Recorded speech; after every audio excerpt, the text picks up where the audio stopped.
Chapter 3 Pippi Plays Tag with Some Policemen.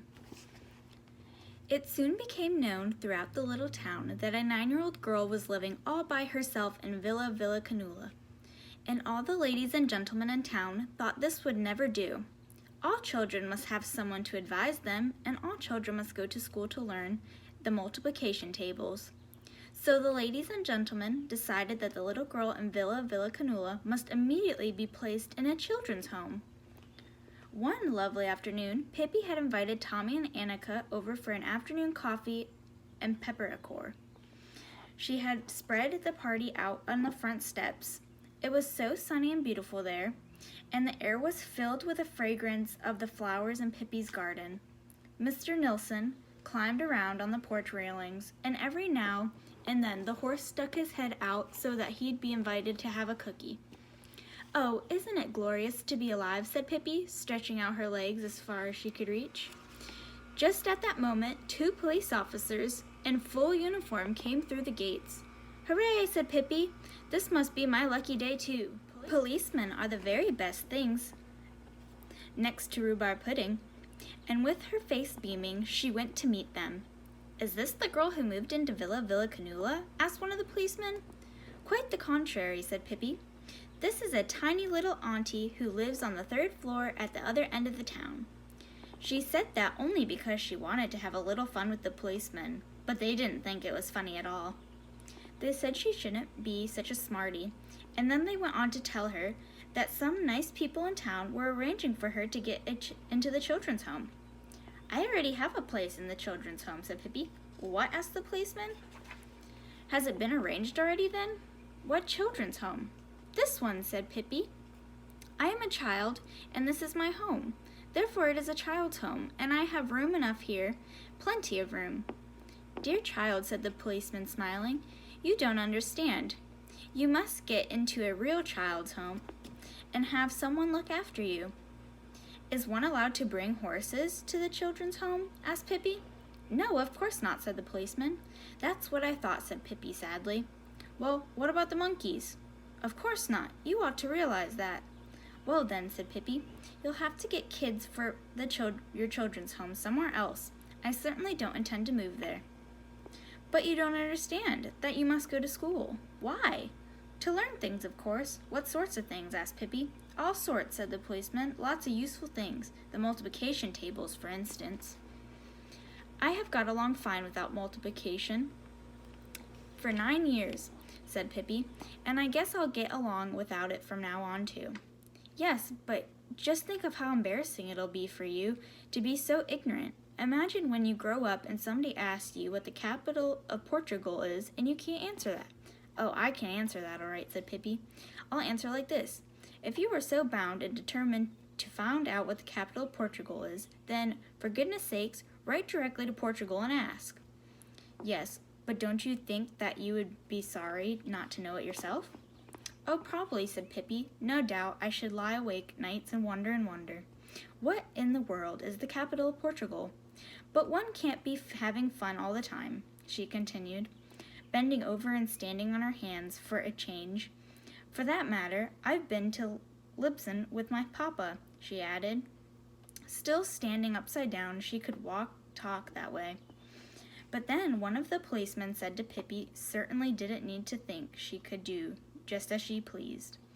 She must come to the children's home and immediately. He went up to her and took her by the arms, but Pippi freed herself quickly, touched him lightly, and said, "Tag!" Before he could wink an eye, she climbed up on the porch railing and from there onto the balcony above the porch. The policemen couldn't quite see themselves getting up the same way, so they rushed into the house and up the stairs, but by the time they had reached the balcony, Pippi was halfway up the roof. She climbed up the shingles almost as if they were a little monkey herself. In that moment, she was up on the ridgepole, and from there she jumped easily to the chimney. Down on the balcony stood the 2 policemen, scratching their heads, and on the lawn stood Tommy and Annika staring at Pippi. "Isn't it fun to play tag?" cried Pippi. "And weren't you nice to come over? It certainly is my lucky day too." After the policemen had stood there for a while wondering what to do, they went and got a ladder.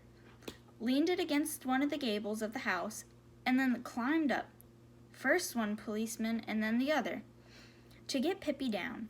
They looked a little scared, and when they climbed out on the ridgepole and carefully balanced themselves, went step by step towards Pippi. "Don't be scared," cried Pippi. "There's nothing to be afraid of. It's just fun." When the policemen were a few steps away from Pippi, down she jumped from the chimney, and screeching and laughing, she ran along the ridgepole on the opposite gable. A few feet from the house stood a tree. "Now I'm going to dive," she cried, and jumped right down into the green crown of the tree, caught a hold of a branch, swung back and forth, and while then she let herself fall to the ground. Quick as a wink, she dashed around to the other side of the house and took away the ladder. The policemen had looked a little foolish when Pippi jumped, but they looked even more so when they had to balance themselves backwards along the ridgepole and where they had to climb down the ladder.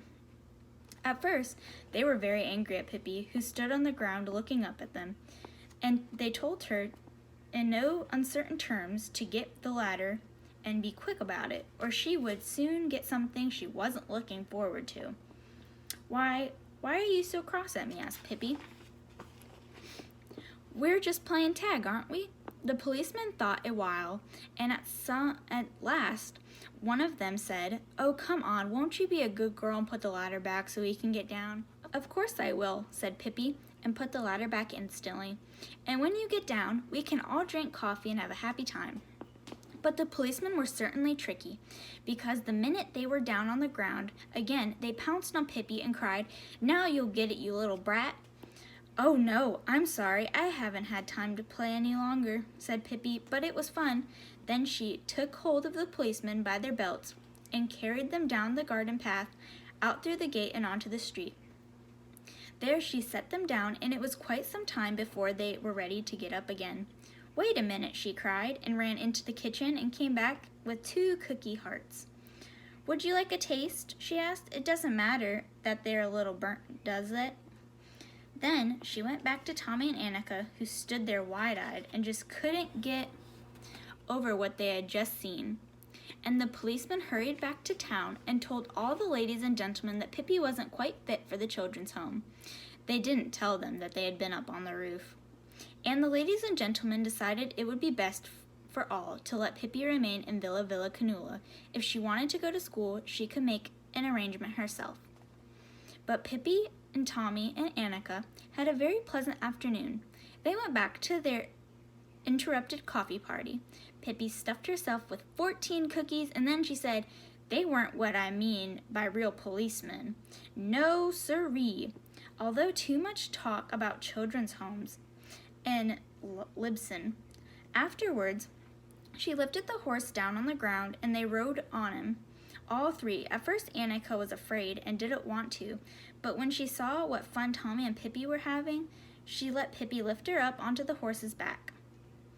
The horse trotted around and around in the garden, and Tommy sang, "Here comes the sweeties with the clang and a bang."